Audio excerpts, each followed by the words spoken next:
Well, hi, everybody. Hey, it's Michael Tucker from Conversion Store.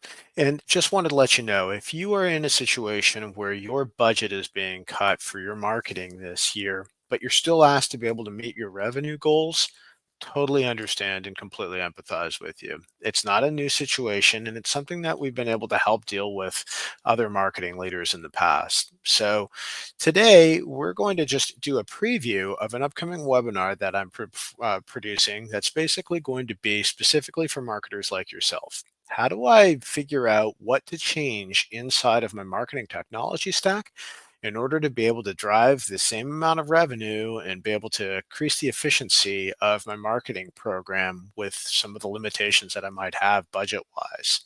And again, this is not new. So, just looking at one part of this, there are a lot of different elements of your marketing technology stack. And really, it goes beyond that now.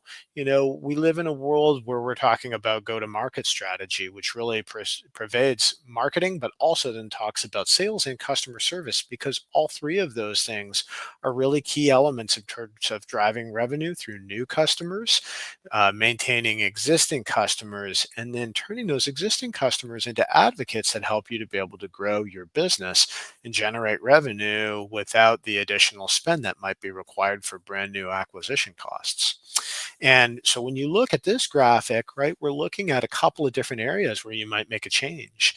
And maybe, you look at the sources of truth in terms of the records that you might have, like your marketing automation platform might be an active campaign. Your CRM might be a Salesforce CRM, and maybe your customer success platform is something like Zendesk. Those are the key elements that you really don't want to be able to remove any of those.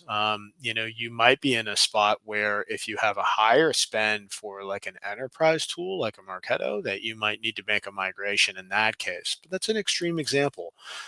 In the intermediary, what are some other areas that you might be able to change? Can you adjust the number of user licenses that you've paid for? Maybe you can change the terms from annual to a quarterly to a monthly. Maybe there are other ancillary tools. Maybe you're not doing webinars anymore, or you're not dealing with paid advertising, or you're cutting that part of your spend back, and you can do with less ad tech inside of your marketing mix.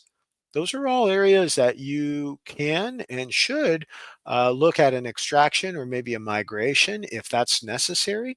But the other piece of that is how do I make sure that the data that exists inside of all of these different systems is still there to be able to use afterwards? So if you have a sales enablement tool, for example, that you're using alongside your Salesforce, and you deem that that's necessary to be able to discontinue that tool for whatever reason, well, how do I make sure that that data that's inside of that sales enablement tool doesn't just go away into the ether, that we're still able to represent value in that? So that's really what a lot of this session is all about. If you want to attend to it, there's no cost to be able to do it. I'm happy to be able to produce it, just like we did with all of the Marketo user group content over the years. And you can see that content at www.conversionstore.com, and we'll have a link there to be able to sign up for the webinar. The other thing that we're going to be able to do is be able to talk a little bit about a link on this post. So any of our events will be there. You could also sign up for a one-on-one session if you want to be able to meet with me and just talk about your specific circumstance, and where you are with your company right now. So looking forward to being able to see you in this webinar, and it'll be all about being able to identify your budget, the situation that you're in, and how to be able to resolve that with your current technology stack. Thank you.